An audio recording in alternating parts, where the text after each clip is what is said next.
Hey guys, Lance from MTG Lance channel. Doing more cards.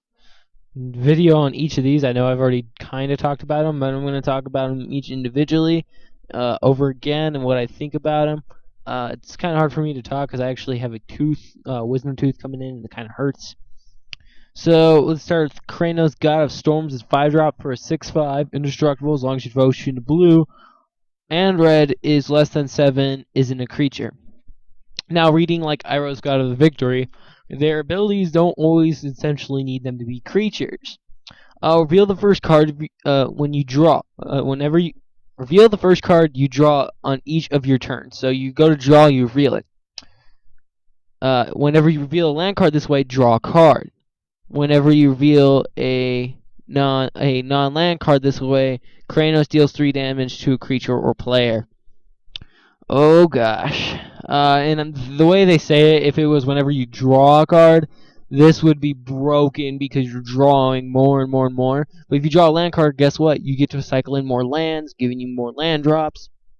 But if you're cycling a non-land card, that means anything else, you pretty much doing lightning bolt, lightning bolt, lightning bolt. And it can be very good for burn, even though red-white burns pretty much being a thing, not red-blue. But this could push red-blue to more tier 2, tier 1. It's very strong. It's not overly strong, and I don't really see it get heavily played.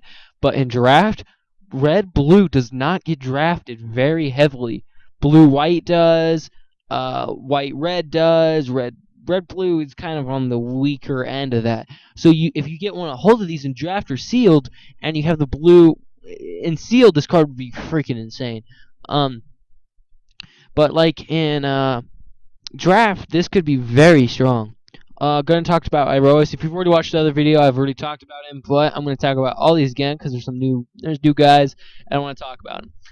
Indestructible for 4, 7/4. As long as the devotion things I'm going to skip for gods. Creatures you control can't be blocked except by 2 or more creatures. Prevent all damage that would be dealt to attack creatures you control. MTG Lion has said he doesn't really like this card. I love this card, except one thing is Boros Reckoner. The thing is you're able to swing with moderate guys or even big guys, and guess what? They have to block 2 of them, but they can't deal damage to that creature, so they have to have spot removal of some sort. This is a removal heavy, but prevent all damage that be done to it takes a lot of things off the board, and it protects your creatures. And if you get devotion up, you have a 7/4, which is insane. And it can be dealt damage, so that can get very strong. The reason why I say it's bad with Boros Reckoner, 3-drop puts it to 5. Yeah, you get your devotion like that. But the problem is whenever it's dealt damage, you deal that much damage, so they don't want to block it. But now they can block it because it's not dealt damage, stuff like that. So if I'm wrong with that, comment down below and fix me and make sure I get it right.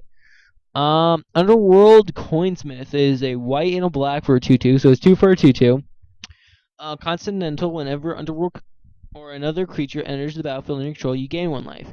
Pay the same mana cost, pay 1 life, each opponent loses 1 life. That's interesting. I mean, if you're playing an enchantment deck and playing 4 of these, it could be like, okay, I'm going to gain 4 life and then deal 4 damage to you. But wouldn't you rather just burn them with a Boros Charm for 1 and not have to pay a ton of mana?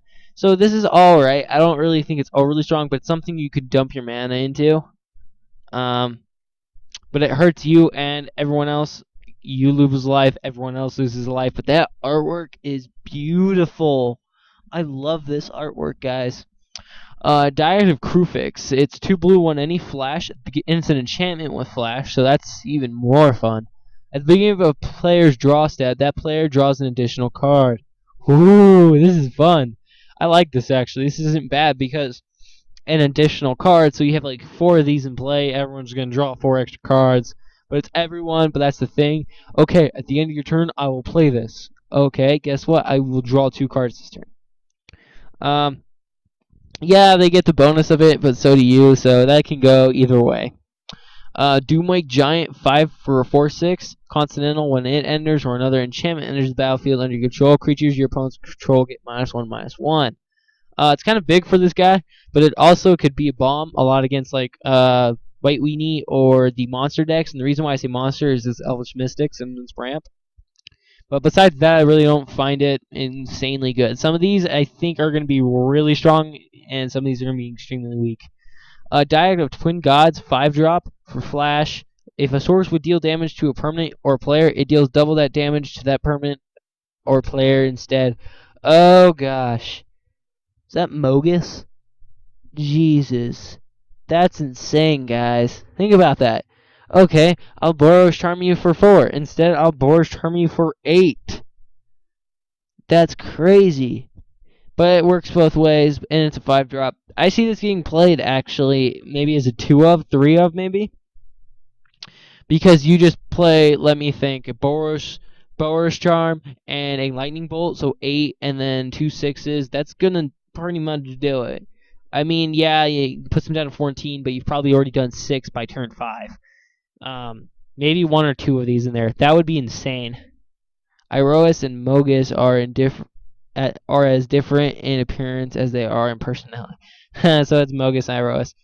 Hero's Bane, 5-drop for a 0/0, but it comes in with 4 counters, so 5 for a 4/4. Pay 4 and put an X on 1 counter on it, where X is its power. So this doubles in power, and I mean, you put counters on it, you swing with the Hydra, guess what? Doubles those counters, and then you pay 4. I mean, yeah, this can go in a tribal Hydra deck, but besides that, I really don't think it's going to be very good. Obviously, it's going to be one of the promo cards, so fun. Godsend. Oh my gosh, I've seen this card recently before I did this video, and oh gosh, this looks so strong. 3-drop, equipped creature gets +3/+3. Whenever equipped creature blocks or becomes blocked by one or more creatures, you may exile one of those creatures. Opponents can't cast cards with the same name as cards exiled with Godsend. This is strong, guys, especially like if you put it on a Brimaz, which is possible.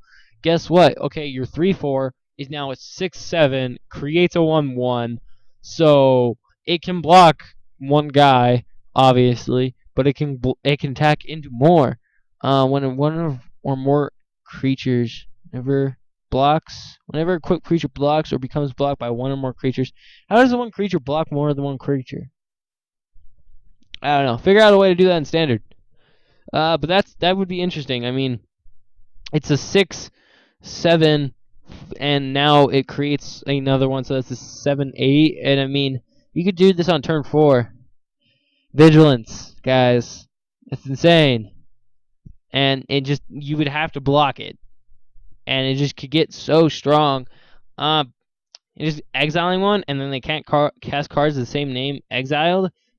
That's so strong. Like, okay, your Tarmogoyf, that this is for modern guys, that you just blocked with another one, I'll exile it. Guess what? You can't cast them anymore. It's very strong. So we'll see how this goes. I think White Weenie will become a build due to the fact there's so many White Weenie cards. Oh gosh, didn't want that. And it's just they're so pushing white right now. Scourge of Fleets, 5, 6, 7. I've already talked about these. These are all right. Nothing fun there. This one, I love the artwork. Deals damage to target creature or player equal to the number of mountains you control. So if you're playing just mainly mountains, it could be a bomb like no other. 5, 6, 7. Do 7 damage to a player, then 5. So kind of wins you the game there. Doppering Chariots, 4 for a 2/4 lifelink flying. Whenever you cast a spell that targets him, put a 1/1 counter on him. I think this could be very strong, especially because flying and lifelink. I mean, just it gets insane. Heroic's kind of weak though because there's just so much removal in the format. I think soon as the block changes, it will be a lot different, and Heroic will become extremely powerful due to the fact there isn't going to be as much removal. Continental can't be blocked this turn. Pretty much destroy all non-enchantment creatures. Satire. Heroic. It pretty much just puts a 1/1 counter on him.